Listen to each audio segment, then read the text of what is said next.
यह viral video अब तक तो आप लोगों ने देख ही लिया होगा, जहां एक शख्स ने जज को सीधे जुडिशियल सर्वेंट बोल दिया, सीजीआई को गालियां दी और अपने केस के पेपर कोर्ट रूम में हवा में ही उछाल दिए। लेकिन हैरानी की बात तो यह है कि इतना सब होने के बाद भी कोर्ट ने उसके खिलाफ कोई एक्शन ही नहीं लिया। आखिर क्यों, चलिए इस पूरे मामले को 3D एनिमेशन से समझते हैं। बात है 10 जुलाई फ्राइडे की सुबह करीब 11 बजे, जब सुप्रीम कोर्ट में जस्टिस के.बी. विश्वनाथन और जस्टिस आलोक आराध्या की बेंच के सामने प्रबल प्रताप नाम का एक व्यक्ति ने अपना केस लड़ने पहुंचा। उसके साथ कोई वकील नहीं था, वह खुद ही अपनी केस का पैरवी कर रहा था। मामला इलाहाबाद हाई कोर्ट के एक आदेश के खिलाफ था, जिसमें उसकी एफआईआर वाली अर्जी को पुलिस जांच के बजाय एक प्राइवेट कंप्लेंट के रूप में मान लिया गया था। लेकिन जैसे ही सुनवाई शुरू हुई, प्रबल प्रताप ने कोई लीगल आर्गुमेंट देने के बजाय सीधे जज को कहा, मिस्टर जुडिशियल सर्वेंट, मैं आपको आदेश देता हूं कि लखनऊ के एसपी के खिलाफ एफआईआर दर्ज करो, क्योंकि मैं एक सॉवरन हूं, यानी मैं सबसे ताकतवर हूं। ये सुनकर जस्टिस विश्वनाथन भी हैरान रह गए।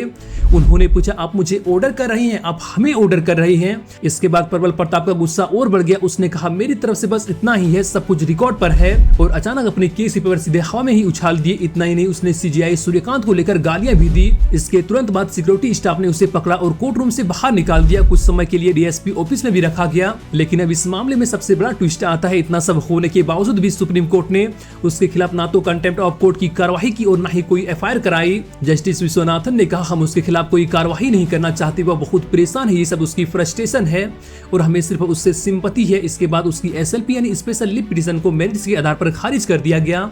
और दोस्तों, ऐसे ही 3D एनिमेशन वीडियो को देखने के लिए MR एनिमेशन को अभी फॉलो कर लीजिए।